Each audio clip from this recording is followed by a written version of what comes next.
The pressure within the launch bay did not drop, it curdled, thick with the scent of recycled ozone and the copper tang of ancient machinery screaming under the strain of forbidden physics. I have spent 42 years aboard the Vengeance of Iron, yet I had never felt the hull shudder with such a hollow, hungry vibration as it did the moment the final seal on the Cyclonic Torpedo broke. There was no glory in the silence that followed the tech priest's final binaric chant. Only the sickening realization that we were about to subtract a world from the Emperor's ledger. The deck plates beneath my boots didn't just shake. They groaned like a dying beast, transmitting the cold, indifferent weight of the Exterminatus payload through the soles of my feet. We were not warriors in that moment, but janitors of the void, sweeping away billions of souls, because the rot had become too deep to peel back with mere blades. If you still walk beside me through fire and scripture, then bear witness. Subscribe, share this burden, and let others hear the truth buried beneath hymns. To look upon the machinery of absolute ending is to feel a particular kind of frost settle in the marrow, a coldness that no thermal vent or promethium heater can ever truly displace. I stood upon the observation gantry of the Vengeance of Iron. My hands gripped white, knuckled against a railing that had been forged in the shipyards of Mars 10 millennia ago, and I felt the vessel itself recoil from what it carried. A ship of the line is a living thing, a sprawling hive of millions of souls, a labyrinth of humming conduits and chanting choirs. Yet when the cyclonic mandates are unsealed, the machine's spirit turns sullen and heavy. The air in the strategic primary deck didn't just feel thin, it felt rejected, as if the oxygen itself was trying to flee the lungs of those about to commit the ultimate sin against the Emperor's domain. Beneath me, the torpedo sat in its magnetic cradle, a blunt, ugly cylinder of matte, black metal that seemed to drink the light of the flickering amber lumens above it. It was not beautiful. It lacked the elegant lethargy of a macro cannon shell or the jagged, predatory grace of a boarding torpedo. It was a funeral casket for a world, etched with microscopic wards and sigils of sealing that blurred the vision if one stared too long. A physical manifestation of a thought so terrible that it had to be bound in thrice blessed adamantium. The tech priests moved around the weapon with a frantic, jerky energy, their mechanical dendrites clicking against the floor, plating like the legs of giant, panicked insects. They did not speak in Gothic. Their entire exchange was a screeching torrent of binaric static, a digital scream that bypassed the ears and vibrated directly into the skull, causing a dull ache behind my eyes that tasted of ozone and old copper. I watched a senior magos, his body more brass and cabling than flesh, lean over the primary warhead casing to apply a final seal of red wax. His movements were precise, yet I could see the subtle tremor in his metallic limbs. Even they, the cold disciples of the Omnissiah, who claimed to have purged the weakness of emotion, knew the weight of what was happening. To fire a cyclonic torpedo is to break a link in the great chain, to erase a piece of the galaxy that can never be recovered. And that knowledge is a poison that seeps through even the most hardened logic circuits. I remember the smell most vividly, not the sterile scent of the bridge, but the stench of the torpedo bay itself. It smelled of ancient incense, the kind that clogs the throat and leaves a layer of grey soot on the tongue, mixed with the sharp, acidic tang of cooling fluid and the musk of thousands of frightened men. The ratings who labored in the lower depths of the bay were kept in a state of perpetual prayer, their voices rising in a low, discordant drone that echoed through the ventilation shafts. They were the ones who hauled the massive power cables, who scrubbed the soot from the cooling vents, and who would never see the sky again. They worked in the shadow of the God Slayer, their skin turned a sickly pallor by the lack of natural light and the constant exposure to the torpedo's ambient radiation. There is a specific kind of silence that falls over a crew when the order for Exterminatus is logged. It is not the silence of peace, but the silence of a tomb before it is sealed. People stopped speaking of their homes or their families. No one gambled in the mess halls. No one even argued over rations. We all simply drifted through the corridors like ghosts, our eyes fixed on the task at hand, because to look at anything else was to realize the magnitude of the void we were about to create. The planet below us, Istvan V, was a jewel of swirling ochre and deep, bruised purples. A world that should have been a bastion of the Imperium's light, but had instead become a festering wound of heresy. From the observation port, I could see the atmospheric storms churning. Unaware that their winds were about to be replaced by a wall of fire that would strip the very crust from the mantle. It looked so fragile from the height of the bridge. It looked like something a child could crush in a fist. And that was the horror of it. The ease with which we could unmake millions of years of geological history and billions of lives with a single, synchronized turn of two keys. I felt a pressure in my chest, a phantom weight that grew heavier with every second the countdown ticked forward. Every breath I took felt stolen, a luxury that the people on the surface were about to be denied forever. I wondered if they knew. I wondered if the high priests of the cults down there felt the shift in the warp. If they could sense the cold eye of the vengeance of iron staring down at them with the indifference of an executioner. As the final hour approached, the captain took his place in the command throne. He was a man who had seen 1,000 battles, whose skin was a map of scars and service studs, but as he reached for the Vox grill, his voice sounded thin, as if the air was being sucked out of him by the very vacuum he patrolled. He didn't give a speech. There were no words of inspiration, no reminders of duty or the Emperor's will. There was only the cold, hard recitation of coordinates and authorization codes. The bridge was bathed in a deep, bloody red light, the emergency lumens casting long, distorted shadows that danced against the bulkheads like the spirits of the damned. I stood at my station, my fingers hovering over the sensor arrays, watching the heat signatures of the world below. I could see the vast hive cities, glowing like embers in the dark, teeming with life that was already dead in every way that mattered. The sensor pings were rhythmic, a heartbeat for a dying patient, each one marking a second we could never get back. The actual launch was not a loud event. There was no thunderous roar like the firing of the main batteries. Instead, there was a profound, bone-deep thud, a sound that felt less like a noise and more like a physical blow to the stomach.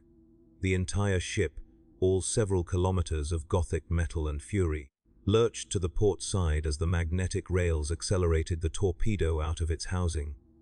For a heartbeat, the gravity stabilizers failed, and we all felt a momentary weightlessness, a sickening sensation of falling that mirrored the descent of the weapon. I watched the torpedo on the main view screen. It didn't look like a bringer of death. It looked like a tiny, insignificant spark, a falling star dropping through the velvet blackness of the void. It moved with a terrifying, purposeful grace, cutting through the thin veil of the atmosphere with a friction, glow that turned from dull orange to a blinding, piercing white. When it hit, there was no sound on the bridge, only the visual record of the end. The impact site didn't explode in the way a conventional bomb does. It didn't bloom like a flower. It shattered. The crust of the planet buckled and heaved, great slabs of rock the size of continents being tossed upward like autumn leaves in a gale. A ring of white fire expanded from the point of contact, a literal wall of atmospheric ignition that moved faster than the speed of sound, consuming everything in its path. I saw the hive cities blink out. One moment they were there, glowing clusters of humanity and industry, and the next they were simply gone, erased by a tide of thermal energy that melted the very foundations of the world. The ochre and purple of the planet vanished, replaced by a searing, uniform red, the color of an iron bar left too long in the forge. The shockwave hit the vengeance of iron several minutes later, even at our distance in high orbit.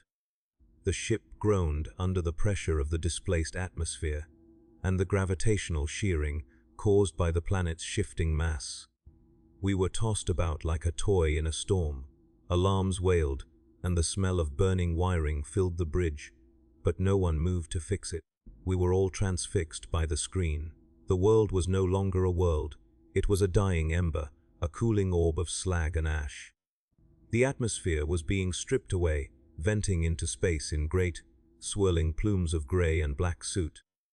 I watched the data feeds as the population count on my screen plummeted. The numbers didn't tick down, they collapsed. Millions of souls vanishing in every millisecond, a digital landslide of extinction. It took less than an hour for the counter to reach zero. A world that had stood for millennia, that had birthed heroes and villains, that had been a home to billions, was now a silent, charred husk. I remember turning away from the screen and seeing the face of the young midshipman next to me. He couldn't have been more than 19. His uniform still crisp and clean. He wasn't crying. He was just staring, his mouth slightly open, his skin the color of wet parchment. He looked at me, and for a second, I saw a flash of pure, unadulterated terror in his eyes. Not terror of the enemy, or of death, but terror of us. Terror of what we were capable of. I had no words of comfort for him. What could I say? That we had saved the sector. That the Emperor demanded it. Those words felt like ash in my mouth. We had committed a deed that would echo in the warp forever, a scream of agony that would never truly fade. The price of that fire was not just the world below, it was something inside each of us. A piece of our humanity that had burned away the moment that Torpedo left the tube. The aftermath was a period of forced, mechanical routine. We had to calibrate the sensors, log the expenditure of the munition, and prepare the ship for warp transit. We moved like clockwork dolls, performing our duties with a hollow efficiency. The tech priests returned to their shrines to begin the long process of appeasing the ship's wounded spirit, their chants now low and mournful. The incense they burned now smelled of rot. I retreated to my quarters, a small, metal-walled cell that felt more like a cage than ever before. I sat on my bunk and listened to the ship breathe. The vibrations were different now, slower, more rhythmic, like a heart that had been damaged and was struggling to keep pace. I closed my eyes, but I couldn't escape the image of that white ring of fire. It was burned into my retinas, a permanent scar on my vision. I realized then that the Cyclonic Torpedo is not just a weapon of war. It is a weapon of the soul. It forces you to acknowledge the utter insignificance of life in the face of the Imperium's survival. It strips away the lies we tell ourselves about glory and honor, and leaves only the raw, cold reality of the slaughterhouse. We were the butchers of Istvan, and though we would be decorated for our decisive action, we would carry the suit of that world on our hands until the day we were returned to the earth. I reached for my flask of recaf, but my hand was shaking so violently that I spilled the dark liquid across my desk. It looked like blood in the dim light of the cabin. I didn't clean it up. I just sat there in the dark, listening to the vengeance of iron scream into the void, and I wondered if the Emperor, sitting on his golden throne, felt the cold as deeply as I did in that moment. The days following the strike were a blur of reports and rituals. Every officer was required to submit a psychological evaluation, a formality that everyone lied through. We told the chirurgeons what they wanted to hear, that we felt justified, that our resolve was unshaken, that we were ready to serve again. But in the quiet hours, when the ship's hum was the only sound, the truth came out in the way men looked at each other. There was an unspoken pact of silence. We didn't talk about the planet. We didn't talk about the fire. We focused on the minutiae of ship maintenance, on the polishing of brass and the cleaning of filters. Anything to keep the mind from wandering back to the void. I found myself spending a lot of time in the hydro gardens, one of the few places on the ship where something still grew. The air there was humid and smelled of damp earth and green things, a sharp contrast to the metallic tang of the rest of the ship. I would sit on a stone bench and stare at the ferns. trying to convince myself that life was still a persistent, stubborn force. But even there, the shadow of the torpedo followed me. I looked at the plants and I didn't see life. I saw fuel. I saw how easily they would shrivel and turn to black crust if the fire ever came for them. The greenery felt like a lie, a thin veneer of vitality stretched over a galaxy that was fundamentally dead or dying. The captain eventually called me to his ready room. It was a space filled with trophies from a dozen campaigns, Xeno's blades, tattered banners, ancient maps. He looked older than he had a week ago, his eyes sunken and surrounded by dark circles. He didn't look at me as I entered. He was staring at a holo lith of the scorched Istvan. "The reports are finalized," he said, his voice like grinding stones. "The Inquisition is satisfied. The heresy has been purged." He paused, his fingers tapping a rhythmic pattern on the arm of his chair. "Do you feel clean, Lieutenant?" It was a dangerous question, the kind that could lead to a visit from a commissar, but in that moment, in that room filled with the ghosts of a dead world, it felt like the only honest thing either of us had said in years. "No, sir," I replied, my voice steady despite the hollow feeling in my chest. "I feel like I'm made of lead." He nodded slowly, a small, grim smile touching his lip. "Good. If you felt clean, I'd have you shot for being a madman. We are the Emperor's instruments, but instruments are meant to be used, and use wears them down. We are becoming worn, you and I. The whole ship is." He stood up and walked to the viewport, looking out at the stars that seemed so cold and indifferent. "We move to the Cadian sector next. More fire, more duty. It never ends, does it?" "No, sir. It only spreads." I left his office feeling a strange sense of kinship with him, a shared burden that made the weight of the torpedo slightly more bearable, if only because I wasn't carrying it alone. But as I walked back through the corridors, passing the shrines and the chanting priests, I realized that this was the true price of the weapon. It wasn't just the lives lost on the planet. It was the slow, steady erosion of the spirits of those who survived. We were being forged into something harder, something colder, something that could witness the end of a world and keep walking. And I wondered, as I looked at my reflection in the polished metal of a bulkhead, if there would be anything left of the man I used to be by the time the fire finally reached us all. The ship eventually entered the warp, the Geller field flickering as the madness of the Imperium pressed against our hull. Usually, the warp transition is a time of high tension, of whispered prayers and frantic ward checking, but this time it felt almost peaceful. The chaos outside matched the chaos within. The screaming of the warp entities felt like an echo of the screams we had silenced on Istvan.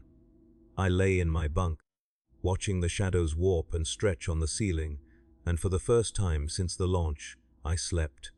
It was a fitful, dream-filled sleep, full of falling stars and worlds made of glass, but it was sleep nonetheless.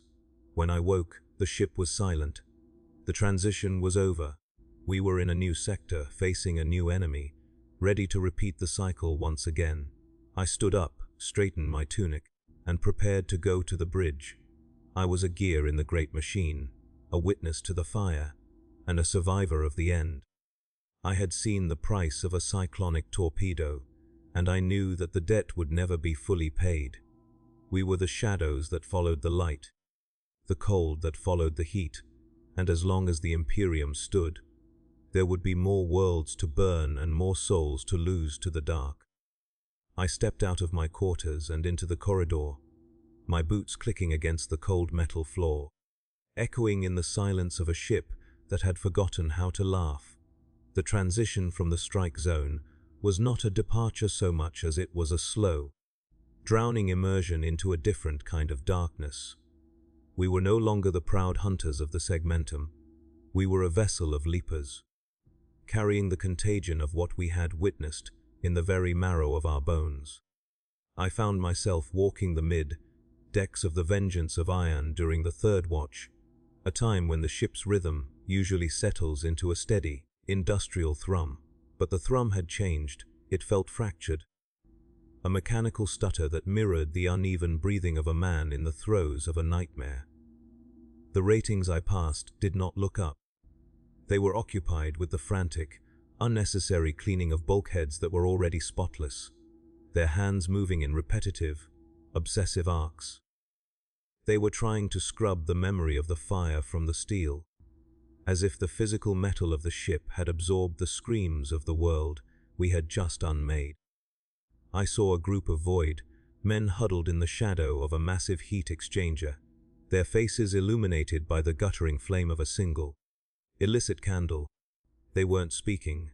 They were simply staring at the deck, their eyes hollowed out by a shared, silent understanding that they were now part of something that could never be forgiven, only endured. I made my way toward the secondary Vox array, my boots clanging with a lonely, hollow resonance against the grilled flooring. The air here was colder, smelling of ozone and the stale, recycled breath of 1,000 dead generations. This was the territory of the servitors, the lobotomized husks of criminals and failures who spent their eternal existence plugged into the ship's logic engines. Usually, their presence was a comfort, a reminder of the Imperium's cold, efficient justice. But that night, as I watched their mindless movements, I felt a surge of envy. They didn't have to carry the weight of the torpedo. Their memories had been burned away by the surgeon's blade, replaced by copper wiring and loyalty circuits. They didn't see the white ring of fire when they closed their eyes. They didn't feel the phantom pressure of billions of souls being snuffed out in a single heartbeat. I stopped by a logic monolith, watching a servitor's organic arm twitch as it transcribed a stream of data codes. It was a mindless, rhythmic motion, yet it seemed more purposeful than anything I had done since we reached orbit over Istvan. The deeper I went into the ship's guts, the more I realized that the vengeance of iron was undergoing a transformation.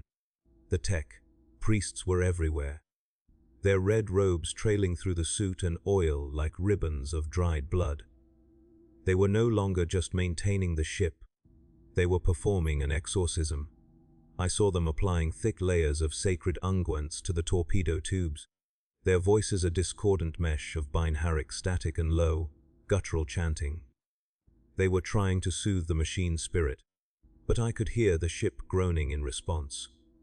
It was the sound of metal under impossible tension, the sound of a structural integrity failing not from physical force, but from the spiritual weight of the deed. I reached a junction where the main power conduits for the forward batteries crossed, and I stood there for a long time, listening to the hum. It wasn't the clean, singing note of a healthy reactor. It was a jagged, angry vibration that set my teeth on edge and made the skin on the back of my neck crawl. I encountered an old deck sergeant near the entrance to the crew quarters, a man whose family had served on this ship for 7 generations. He was sitting on a crate, staring at a small, battered icon of the Emperor. He didn't salute as I approached. He didn't even acknowledge my presence until I stood directly in front of him. "It's different this time, isn't it, sir?" he asked, his voice a dry rasp that sounded like sandpaper on iron. He didn't wait for an answer. I've seen macro cannon barrages that leveled cities. I've seen virus bombs turn continents into soup. But this, the Cyclonic, it feels like we didn't just kill the people. It feels like we killed the space they occupied. There's a hole in the warp now, sir. I can feel it pulling at my soul every time I try to sleep. He looked up at me then, and his eyes were wet with a terror that I had no way to combat. I wanted to tell him he was wrong, to quote the litanies of duty and sacrifice, but the words felt like lead in my throat. I simply placed a hand on his shoulder, feeling the tremor in his frame, and walked on. The ship's chaplain was holding an unscheduled service in the main chapel, a vast, vaulted space decorated with the bones of fallen heroes and the tattered banners of 100 victories. I slipped into the back, staying in the shadows. The room was packed, a sea of grey and blue uniforms, kneeling in the dim light of thousands of votive candles. The smell of incense was overwhelming, a thick, cloying cloud that seemed to press down on the worshippers like a physical weight. The chaplain was a towering figure in black power armor, his face hidden behind a skull-shaped Vox mask. His voice boomed through the speakers, amplified and distorted until it sounded like the roar of a titan. He spoke of the purity of the flame, of the necessity of the purge, and of the Emperor's divine mercy in allowing us to be the instruments of his wrath. But as I looked at the faces of the crew, I didn't see devotion. I saw desperation. They were clinging to his words like drowning men clutching at jagged rocks. They were trying to find a reason, a justification that would make the fire stop burning in their minds. I left the chapel before the final blessing, unable to stomach the hypocrisy of the sermon. As I walked through the corridors of the officers' country, I realized that the rot had reached the top levels as well. I passed several doors where the sounds of muffled weeping or the clatter of breaking glass could be heard. The bridge crew, the elite who had stood beside the captain and watched the world die, were breaking. One of the master at arms had reportedly locked himself in his cabin and refused to come out, claiming that he could hear the sound of the planet cracking every time the ship's engines cycled. I felt a cold, hard knot of anger forming in my stomach. We were the defenders of humanity, the iron shield against the darkness. Yet we were falling apart because we had done what was required of us. I hated the weak men around me, and I hated myself even more for being one of them. I returned to my own quarters, but I couldn't stay there. The walls felt like they were closing in, the metal panels vibrating with the ship's agitation. I decided to head to the lower observation decks, a series of small, reinforced ports located near the ship's keel. These were rarely used, as they offered a limited view and were often obscured by the venting of the ship's waste heat. But I needed to see the stars.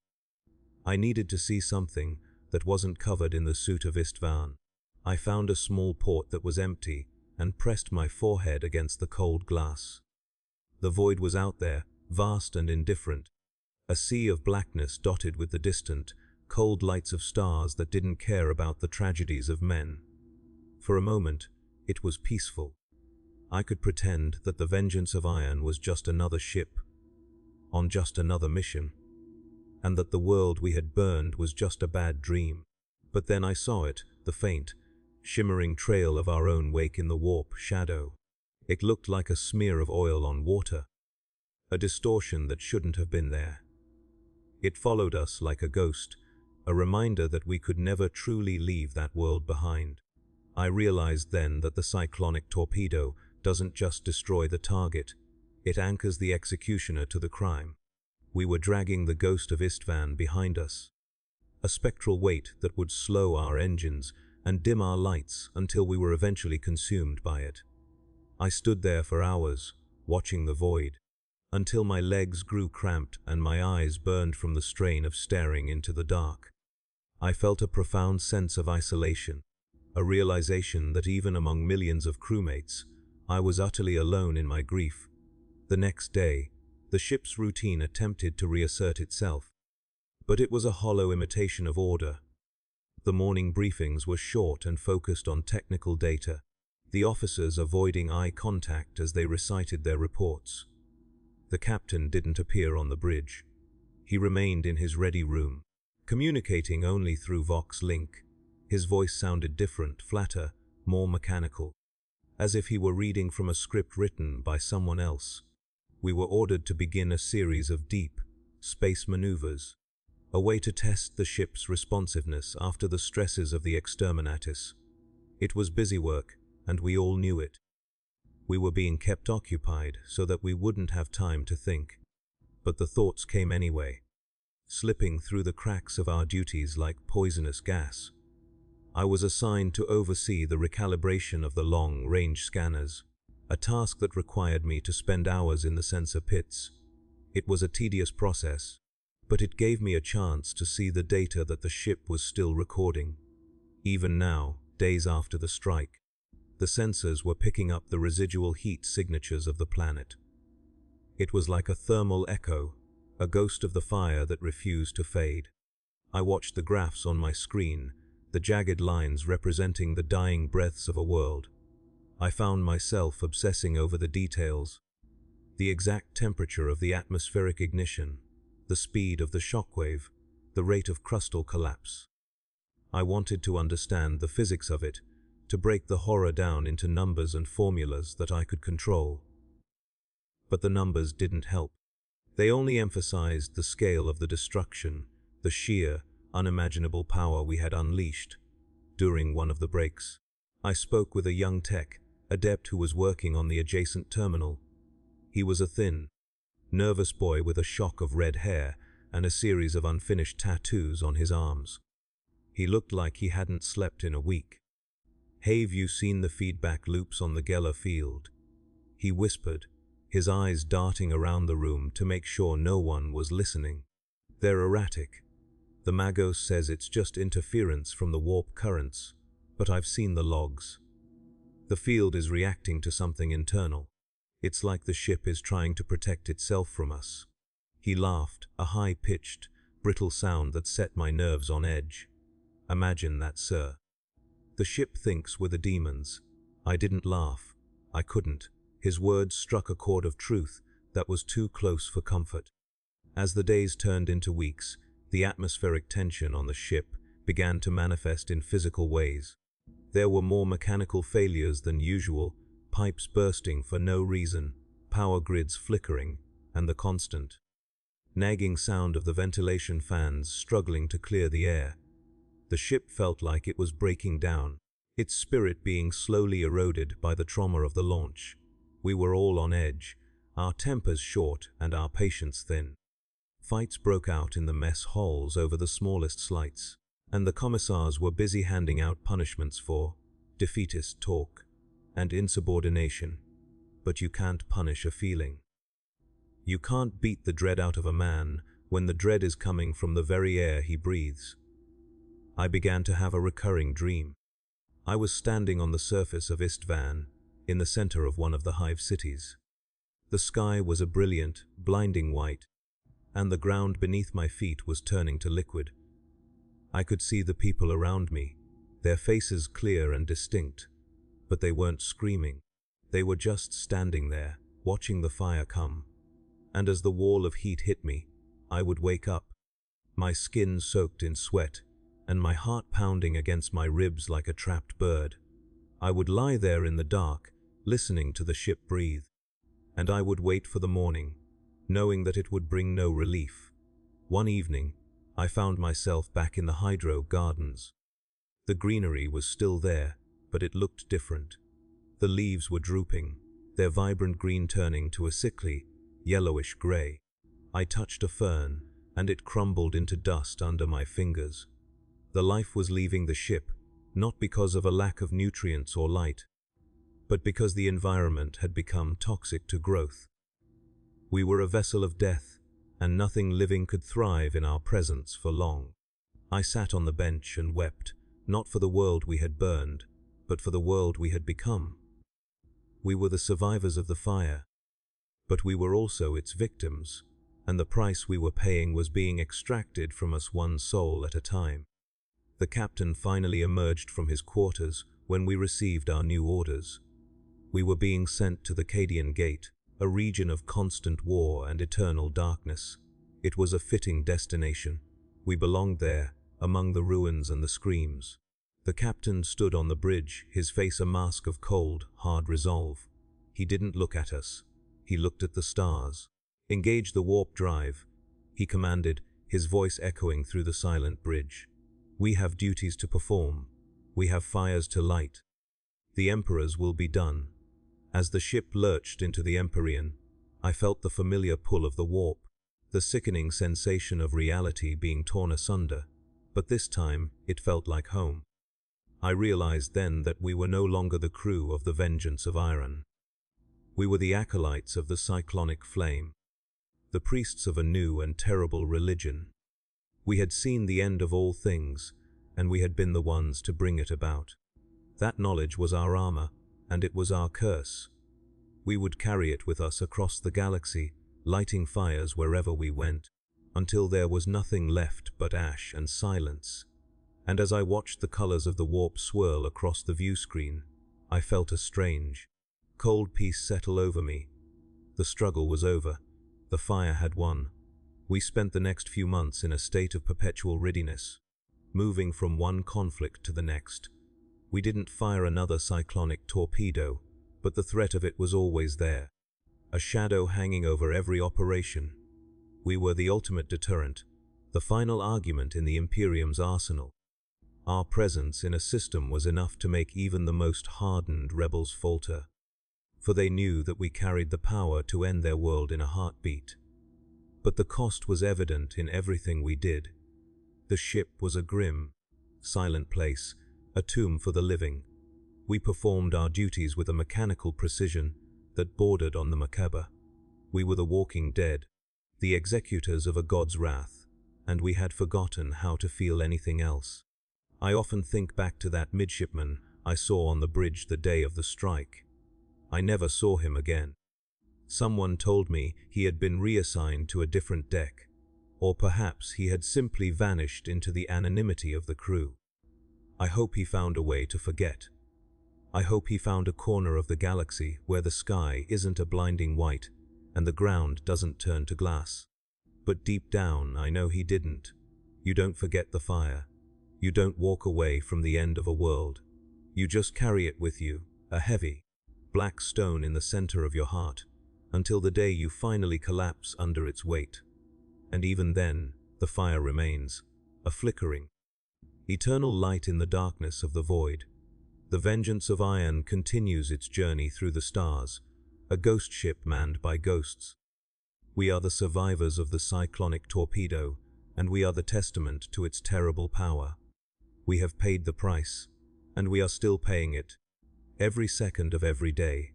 The galaxy is a dark and dangerous place, and sometimes the only way to save it is to burn it to the ground. But never let anyone tell you that there is glory in the fire.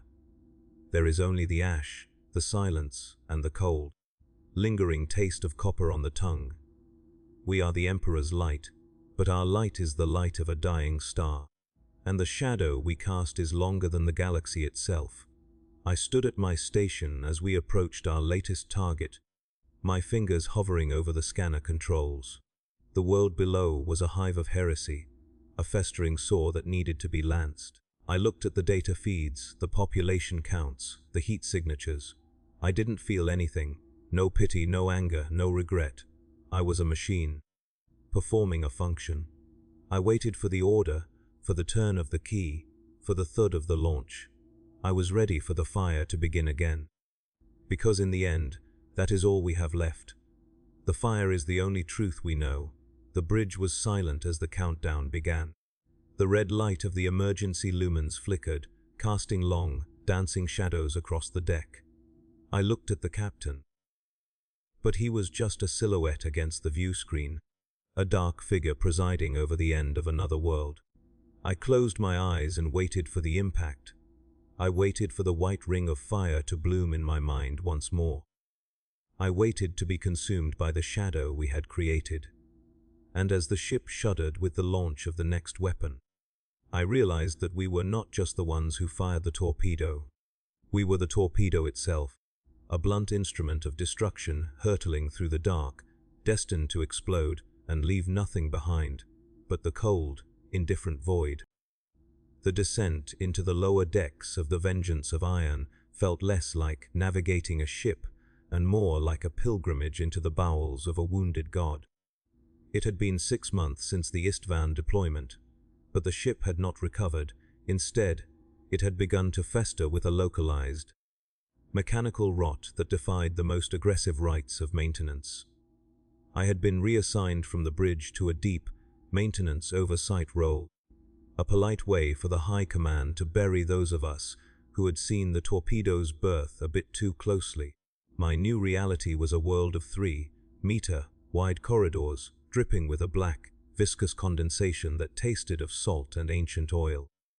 The air here was so thick with the fumes of the Promethium refineries that every breath felt like a physical intrusion. a gritty film coating the lungs until the act of respiration became a conscious, laborious effort. I moved through the gloom with a heavy, rhythmic gait, my boots splashing through shallow pools of runoff that shimmered with the iridescent sheen of leaking coolant. The ship was no longer a vessel of the stars. It was a sprawling, subterranean labyrinth of iron and sorrow, where the sun was a myth, and the only light came from the dying orange flickers of failing capacitors. The ratings who inhabited these lower depths were a breed apart, their skin a translucent, sickly white that seemed to bruise at the slightest touch. They were the children of the dark, born and raised within the shadow of the macro batteries, and they moved with a silent, haunting grace that made them look more like specters than men. As I passed through the Hab Block Tertius, I saw a woman sitting by a steaming vent, her fingers deftly weaving a prayer, rope from strands of frayed copper wiring. She didn't look up as I approached, but I saw her lips moving in a silent, frantic litany. There was a desperate, hungry energy in her movements, the same energy I had seen in the chaplain's audience months ago. It was the frantic piety of those who know they are being hunted. They didn't know the specifics of the cyclonic strike. The information was strictly classified, but they felt the change in the ship's soul. They felt the way the hull groaned in the night, a sound that was less like structural stress and more like a sob of exhaustion. I reached the primary filtration hub, a massive chamber filled with the deafening roar of falling water and the rhythmic thud of giant pistons. The scale of the machinery was staggering, a cathedral of industry where the ceiling was lost in a permanent haze of steam and soot. My task was to investigate a series of unexplained clogs in the tertiary systems, biomatter accumulations that were choking the filters and causing the water supplies to taste of iron and old copper. As I climbed the rusted metal stairs toward the upper reservoirs, I felt a familiar, crawling sensation on my skin. It was the same pressure I had felt on the bridge, the psychic residue of the Exterminatus. It was as if the ship had stored the trauma of the launch in its very pipes, and now that trauma was leaking back out into the crew's environment. I reached the top platform and looked down into the churning, dark water of the main tank. It was black and opaque, a mirror for the flickering lumens above, but as I stared, I saw something that made my blood run cold. In the center of the tank, caught in the vortex of the intake, was a cluster of what looked like charred, blackened bones. They weren't animal, they were human, tiny, delicate fragments that had been pulverized and burned until they were nothing more than charcoal.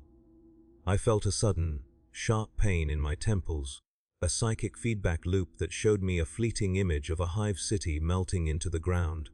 I realized then what the biomatter was. The ship's atmospheric recyclers had pulled in the particulate matter of the scorched world before we entered the warp.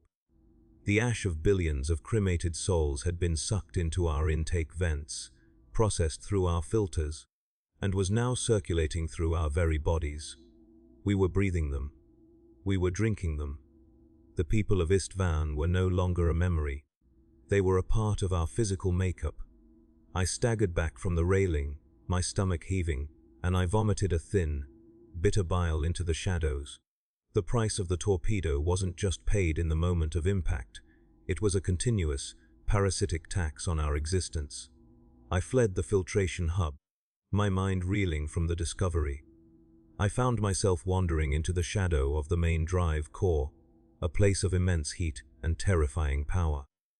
The tech priests here were more machine than man, their bodies encased in brass plating and their senses replaced by 1,000 twitching sensors. They moved through the radiation, bathed corridors with an indifference that was chilling. I watched a senior Magos, pluralist standing before the core's primary containment field, his mechanical hands moving across a control panel with the speed of a striking viper. He was chanting a binaric sequence that sounded like the grinding of teeth, a harsh, abrasive sound that seemed to push back against the hum of the engine. I approached him, my voice cracking as I spoke. The water, the air, It's full of them, I managed to say, gesturing toward the upper decks. The Magos didn't turn around. His voice, a synthetic rasp generated by a Vox grill in his throat, was cold and devoid of empathy. "The cycle of matter is eternal," he replied, the words punctuated by the hiss of steam from his cooling vents. "The omnisia does not waste. The transition from life to ash is merely a change in state. The energy of the purge must be absorbed, reprocessed, and utilized. You speak of souls, Lieutenant. We speak of carbon. We speak of fuel." He finally turned to look at me, his optics glowing with a dim, red light. "The ship is a closed system. Whatever we take from the void we keep. We are the tomb and the cradle. Do not let your biological limitations cloud your understanding of the great work." He turned back to the core, dismissing me as if I were a malfunctioning cog. I left the engine room feeling a profound sense of horror. The Mechanicus saw the horror as efficiency. To them, the ghosts of Istvan were just chemical components to be recycled. A way to keep the vengeance of iron running for another 1,000 years. I walked back toward the mid-decks, but I couldn't go to my quarters. I needed to find someone who still had a soul, someone who hadn't been replaced by wires and logic gates. I found myself at the door of the ship's secondary chirogen, a man named Harlan who had been a friend since our days at the academy. His office was a small, cramped room filled with the smell of antiseptics and the low hum of medical monitors. He looked up from a data slate as I entered, his face lined with fatigue and his eyes bloodshot. "You look like you've seen a ghost, Elias," he said, gesturing for me to sit on a low stool. "I've seen billions of them," I replied, my voice shaking. I told him what I had found in the filtration hub and what the Magos had told me. Harlan listened in silence, his expression darkening with every word. When I finished, he didn't try to offer me comfort. He just reached into a cabinet and pulled out a bottle of cheap, medicinal, grade Amasec. He poured 2 glasses and pushed one toward me. "You're not the first to notice," he said quietly, taking a long drink. "The medical reports have been anomalous. Increased rates of respiratory failure, skin conditions that look like thermal burns despite no exposure to heat, and the dreams. Everyone is having the dreams, Elias. I've had ratings come in here begging for lobotomies just to make the screaming stop." He leaned forward, his voice dropping to a whisper. "The captain knows. The Inquisition knows. But they can't stop it. We're in too deep. The vengeance of iron has become a reliquary for a dead world, and we're the monks who have to live inside it." We sat in silence for a long time, the only sound the distant, rhythmic thud of the ship's heart. I felt a strange sense of relief in knowing that I wasn't going mad, or rather, that we were all going mad together. The horror was communal. It was the atmospheric pressure of the ship, a weight that we all bore in equal measure. I looked at Harlan, and saw the same hollow look in his eyes that I saw in my own reflection. We were the walking wounded, the survivors of a conflict that didn't have a front line, only a point of ignition. "What happens when the ship can't take it anymore?" I asked, my voice barely audible over the hum of the monitors. Harlan shrugged, a tired, cynical motion. "We keep going until the Geller field fails or the reactor melts down. Ships like this don't retire, Elias. They just find a way to end. Maybe that's what the torpedo was really for. Not just to kill the planet, but to start the clock on our own extinction." He finished his drink and stood up, the movement slow and painful. "Get some sleep, if you can, and don't drink the water from the taps. Use the bottled stuff from the officers' stores. It won't save you, but it might buy you a few more weeks of sanity." I left his office and wandered back into the labyrinth of the ship. I felt a sudden, desperate need to be near the torpedo bay again, to see the source of our misery one more time. I made my way to the forward decks, passing through security checkpoints that were manned by guards who looked more like statues than men. They didn't even check my ident tags. They just stared into the middle distance, their hands resting loosely on their bolters. The atmosphere of the ship had become so heavy with apathy that the very idea of rebellion or security felt redundant. Who would we rebel against? The walls, the air. The torpedo bay was quiet, the massive launch tubes sealed behind thick, adamantium shutters. The space felt different now, less like a factory and more like a crypt. The smell of incense was still there, but it was stale and old. The scent of a funeral that had ended a long time ago. I stood in the center of the bay and looked up at the ceiling, where the massive cranes were still poised like the talons of a bird of prey. I imagined the torpedo sitting there, waiting for its moment to be born into the void. I realized that the weapon wasn't the metal or the warhead, it was the intent. It was the moment someone decided that a world was no longer worth the space it occupied. I sat down on the cold metal floor and closed my eyes. I could hear the ship talking to itself, a symphony of creaks, groans, and hisses. It was a language of pain, a mechanical dialect that spoke of stress fractures and worn-out bearings. I felt a sudden, overwhelming sense of pity for the vengeance of iron. It hadn't asked to be the executioner. It was a tool, a magnificent and terrible machine that had been forced to commit an act that violated its own nature. It was struggling to survive its own purpose. I reached out and touched the floor plating, feeling the vibration of the engines. "I'm sorry," I whispered, the words lost in the vastness of the bay. I spent the rest of the watch in that silent crypt, watching the shadows dance against the walls. I felt a strange sense of kinship with the machine, a shared burden of guilt that made the isolation feel a little less absolute. We were both victims of the same fire, both carrying the ashes of a world that would never be forgotten. As the shift, change klaxon echoed through the corridors, I stood up and straightened my uniform. I had a job to do. I had filters to check and reports to write. I was a survivor, and survivors keep moving, even when the ground beneath them is made of ash. The weeks that followed were a blur of routine and decay. The ship's condition continued to deteriorate, the localized rot spreading to the mid, decks, and even the bridge. We were constantly repairing leaks that shouldn't exist and fixing malfunctions that defied logic. The atmosphere grew even more oppressive, the scent of the cremated world becoming a permanent fixture of our environment. I stopped trying to find a solution. I just did what I was told, moving through the ship like a ghost in a machine. I saw Harlan a few more times, but he looked worse each time I saw him. His skin was turning the same sickly white as the ratings, and his eyes were constantly darting toward the shadows.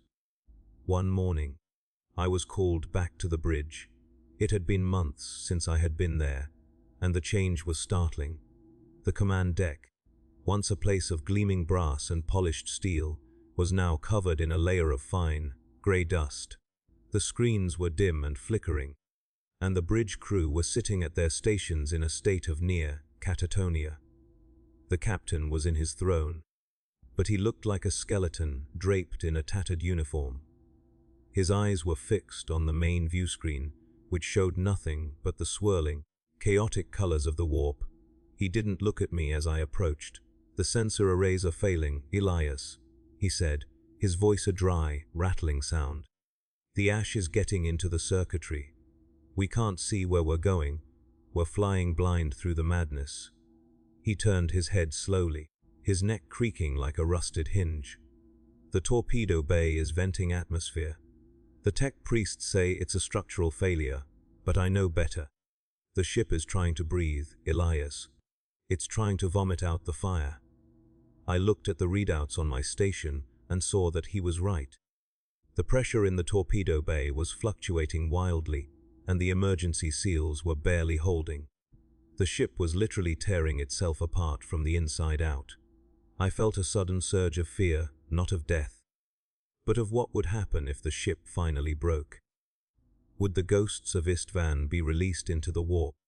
Would they become a part of the madness out there, a permanent storm of agony that would hunt us forever? "We need to exit the warp," I said, my voice surprisingly steady. "We need to find a place to make repairs, or we won't last another week." The captain laughed, a hollow, bitter sound that echoed through the silent bridge. "And go where, Elias?" "Back to the Imperium. To show them what we've become. We are the pariahs of the stars. There is no dock for a ship like this. There is no peace for the executioner." He turned back to the view screen, his gaze returning to the swirling colors. "We keep going. We keep flying until the fire finally consumes us. That is the only way out." I left the bridge and returned to the lower decks, feeling a sense of grim finality. The captain was right. There was no going back. We were bound to the torpedo and the world it had destroyed. I made my way to the filtration hub one last time and stood by the tank. The water was still black, still full of the ashes of the dead. I reached down and dipped my hand into the liquid, feeling the cold, gritty residue on my skin. I didn't feel disgusted anymore. I felt connected. I was a part of them, and they were a part of me. I realized then that the price of firing a cyclonic torpedo is not just the loss of a world. It is the loss of the distinction between the living and the dead. We were all one now, a single, vast entity of suffering drifting through the void. The fire had merged us together, erasing our names and our histories, leaving only the raw, cold reality of the end. I sat down by the tank and waited for the ship to break. I waited for the fire to return and finish what it had started. And as I sat there in the dark, I felt a strange sense of peace. The debt was finally being paid. The ship lurched violently as another primary conduit burst somewhere in the bowels of the vessel. The lights flickered and went out, leaving the filtration hub in total darkness. I could hear the water rushing out of the tank, a loud, splashing sound that echoed through the chamber. I didn't move. I just sat there, listening to the ship die. I could hear the voices of the ratings in the corridors, their prayers turning to screams as the atmosphere began to thin. I could hear the tech priest's final binaric chants, a frantic, digital wail that was cut short by the sound of exploding machinery. I closed my eyes and imagined the surface of Istvan. I saw the hive cities, the forests, the oceans. I saw the people going about their lives, unaware of the doom that was descending upon them. And then I saw the fire.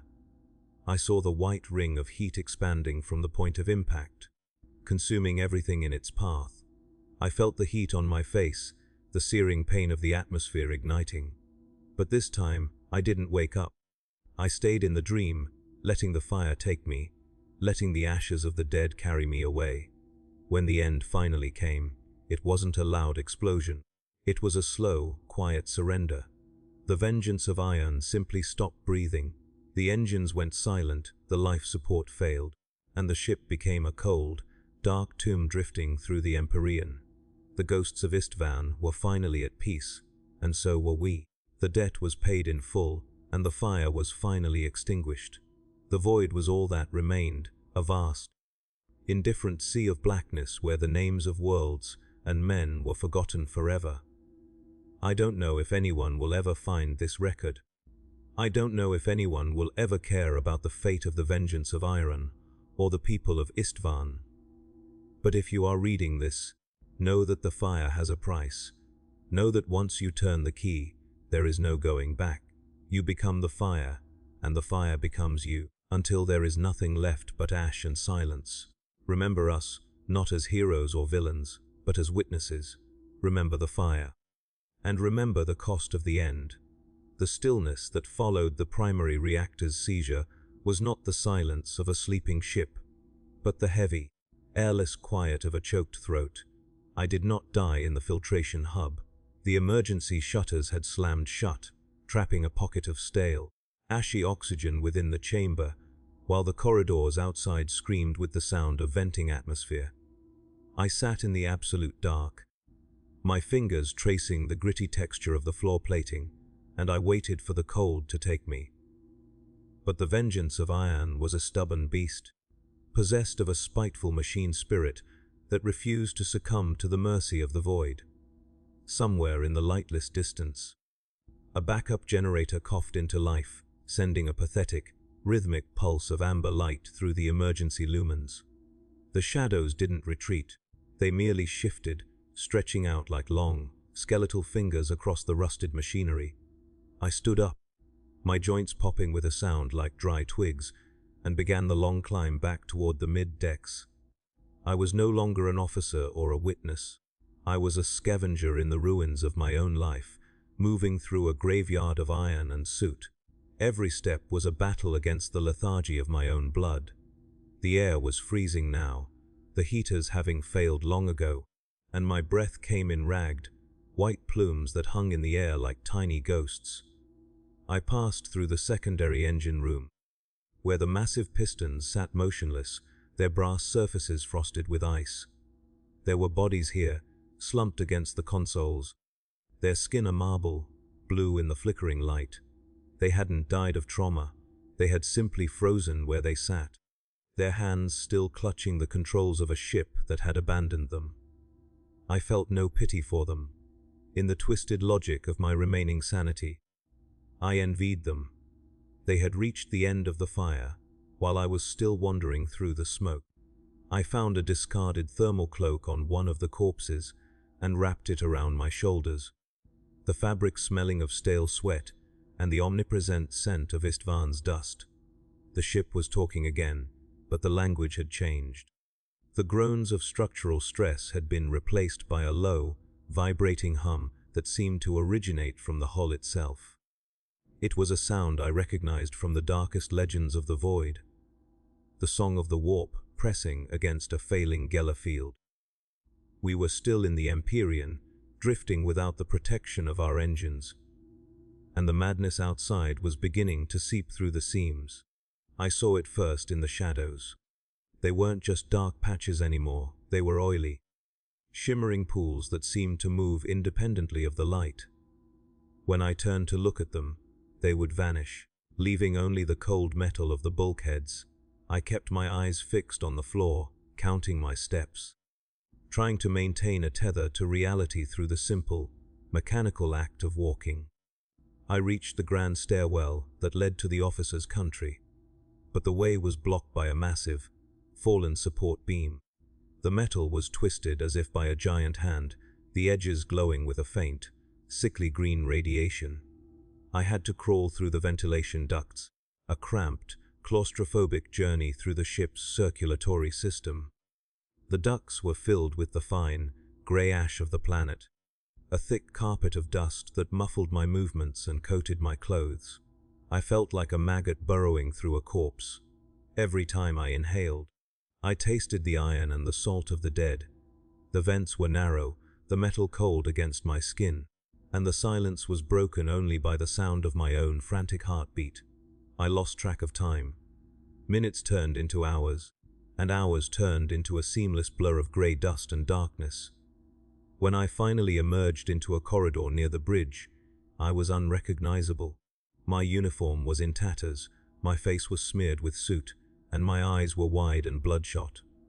I found myself in a hall of mirrors, polished adamantium panels that reflected my own haggard image back at me 1,000 times.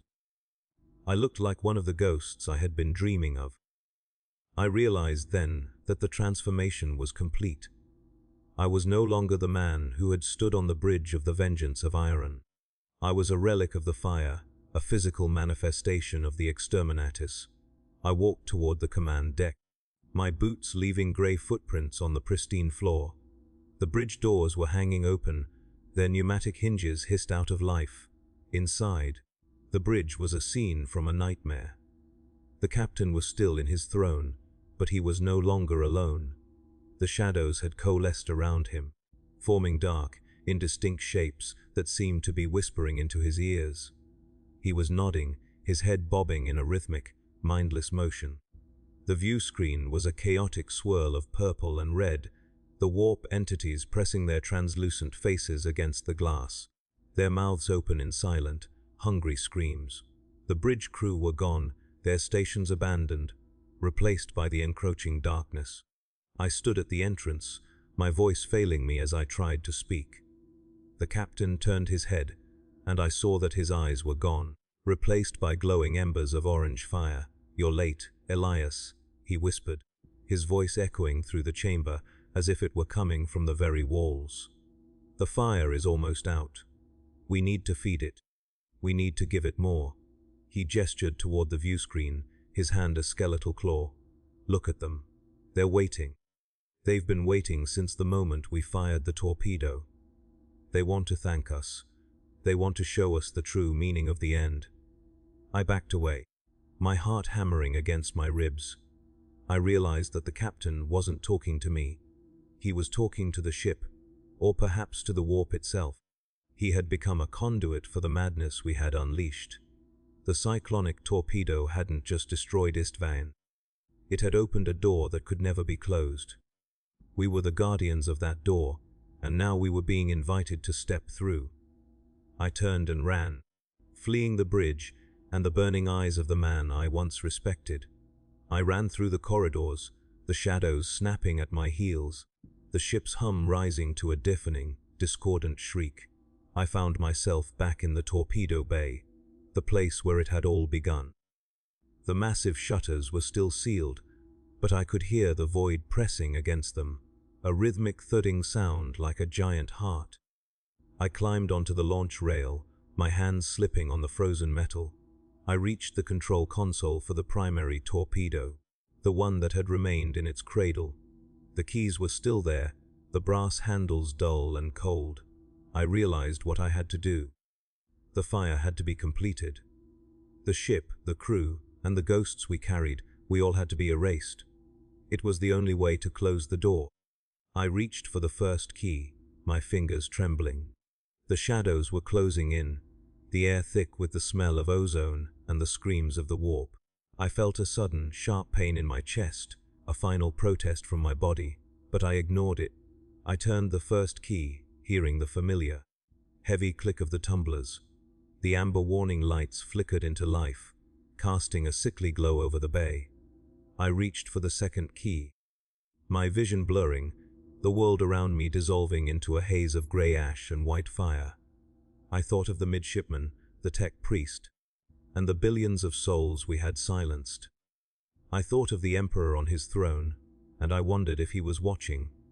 As I turned the second key, the ship gave a final, agonizing groan. The magnetic rails surged with power, the hum rising to a pitch that shattered the glass of the observation ports. The torpedo didn't launch. It detonated within the tube, a deliberate failure of the containment field. The white fire bloomed once more, but this time it wasn't for a world. It was for us. The vengeance of iron vanished in a single, blinding flash of thermal energy, a miniature sun born in the heart of the warp. The ghosts, the shadows, and the guilt, all of it was consumed in an instant, erased by the very weapon that had defined our existence. I felt the heat for a fraction of a second, a glorious, purifying warmth that stripped away the cold and the soot. And then there was nothing. No more dreams, no more screams, no more shadows. Only the void, vast and silent, and the fading echo of a fire that had finally reached its end. The price was paid. The debt was settled.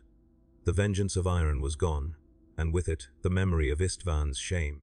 We were finally free of the fire, drifting as ash in the eternal dark, where the stars are just distant, cold lights that never change. The transition from being to non-being was not the instantaneous mercy I had anticipated when the keys turned and the containment fields collapsed. Instead, there was a moment of suspended animation, a heartbeat where the laws of physics and the madness of the warp held their breath in a collective shudder. I felt the heat, yes, but it did not burn my skin so much as it ignited my essence, turning the very atoms of my body into conduits for the torpedo's terminal energy. The vengeance of iron did not simply explode, it unfolded like a dying flower made of white, hot iron and screaming souls. I saw the bulkheads of the torpedo bay turn translucent, the adamantium lattice glowing like the filament of a light bulb before it vaporizes. I saw the grey ash of Istvan, which had choked our lungs and clogged our filters, ignite in a sympathetic flare. A billion miniature suns blooming within the ship's hull. We were no longer a vessel, we were a localized catastrophe, a puncture wound in the fabric of the Imperium that bled pure, unadulterated fire, as my consciousness began to fragment. I found myself drifting through the wreckage of my own memories, each one illuminated by the blinding glare of the ship's destruction. I saw the faces of the crew as they were vaporized, the tech priests whose metal bodies melted into puddles of molten brass, the ratings who were turned to soot before they could even finish their final prayers, and the captain, whose burning eyes were the last thing I saw before the bridge collapsed into the void. There was no pain, only a profound sense of release, as if the heavy, leaden weight I had carried since the strike was finally being stripped away. I was being unmade, layer by layer, until there was nothing left but the raw, naked core of my soul, exposed to the cold, indifferent gaze of the universe. I felt the warp entities recoil from the explosion, their hunger replaced by a momentary terror, as the purity of the cyclonic fire scarred the immediate psychic space, clearing a hole in the madness that was as silent as a tomb. I watched the debris of the ship, massive slabs of hull plating, twisted segments of the primary drive, and the shattered remains of the cathedral spires, drift away into the swirling colors of the Imperium.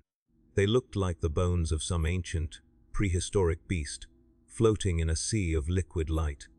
Each piece of metal carried the echo of a scream, a residual vibration of the horror we had wrought and the horror we had become.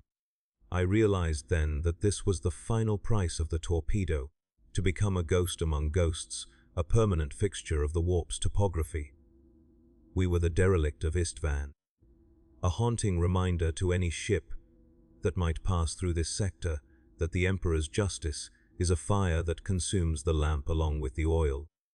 We were a warning, a legend whispered by navigators in the dark, a story of a ship that went mad, because it could not live with what it had done. The colors of the warp began to fade, replaced by a deep, hollow blackness that felt like the end of all things. I was no longer Elias. I was just a lingering thought, a flicker of light in a vast, empty room. I thought of the planet below us, the one we had turned to glass, and I realized that we were finally the same. We were both ash. We were both silence. The distinction between the executioner and the condemned had been erased by the very weapon meant to enforce it. I felt a strange, cold peace settle over me, a realization that the struggle was over. There were no more keys to turn, no more reports to write, no more fires to light. The void was welcoming me home, offering me the only sanctuary it had: the total, absolute absence of feeling. I let go of the last threads of my identity, letting them drift away like smoke in a gale, and I prepared to vanish into the dark. But even in the end, the fire lingered. I could see it in the distance, a tiny pinpoint of white light that refused to go out. It was the echo of the torpedo, the terminal spark of the Exterminatus that would continue to burn in the warp forever. It was a beacon for the damned, a light that would never provide warmth, only a reminder of what had been lost. I looked at that light one last time, feeling a flicker of the old grief, the old shame, and then the light winked out, and there was nothing left but the silence. The debt was paid. The world was gone. The ship was gone, and I, the last witness to the fire, was finally allowed to sleep. The void did not care about our names or our crimes. It only cared that the space we occupied was now empty, and in that emptiness, there was a kind of perfection that the living could never understand. The legacy of the vengeance of iron would not be found in the archives of the Administratum or the hagiographies of the Ecclesiarchy.